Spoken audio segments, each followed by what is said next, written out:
LeBron James is officially the NBA's all-time leading scorer. He just passed Kareem Abdul-Jabbar tonight, and now he sits at the top. I mean, it's something that's crazy because I got a chance to see this whole journey unfold. I remember the very first time I actually heard his name. It was the USA Today, the 2000-2001 school year, and I remember reading it because I would always read the high school section, and there was a kid who missed a buzzer beater against Oak Hill Academy. And if you know, at that time, Oak Hill Academy was a basketball powerhouse. I mean, they were a basketball factory. They pumped out plenty of NBA talent, plenty of Division I talent.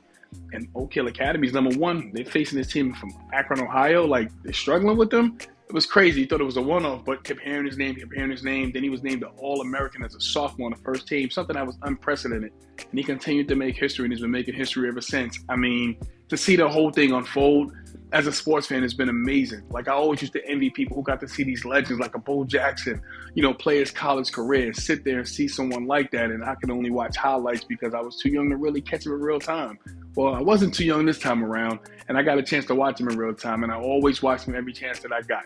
I never compared, or tried not to anyway. I enjoyed what I was watching. Look, we have to understand his masterpiece is still being painted. His canvas isn't complete.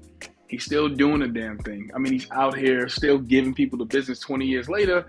And look, it just accomplished the biggest thing you can accomplish from an individual standpoint in the NBA. People like to sit there and criticize. People like to compare. Enjoy this. Many of you have missed the last 20 years of brilliance because you've been sitting there trying to compare him to other players. He's in a lane of his own. He has his own lane. He isn't A, he isn't B, he's just Braun. And when he says he's the greatest player to ever play the game, who are we to sit there and debate him? I mean, look at his body of work. It's incredible. We were never going to see anything like this again. It's been a special thing to unfold. I mean, seeing Kareem there, supporting him, because we all know when Kareem, when he broke the record years ago, Wilt wasn't in attendance. Wilt came the next game, and LA, they had some kind of one-sided rivalry that Kareem never really understood. Wilt was Wilt, and we'll leave it at that. But it was a beautiful thing to see Kareem there to support LeBron. It was a beautiful thing to see everybody else, cheering and happy. As a sports fan, it's one of the most amazing accomplishments I've ever seen done, and I've seen plenty of records broken.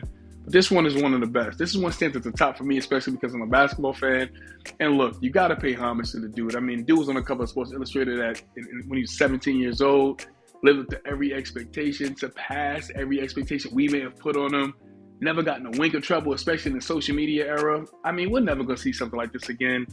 All-time leading scorer. He's going to put that record way out of reach. So when we talk about him, we're going to be talking about him and his astronomical numbers that he's put up because he's nowhere near done.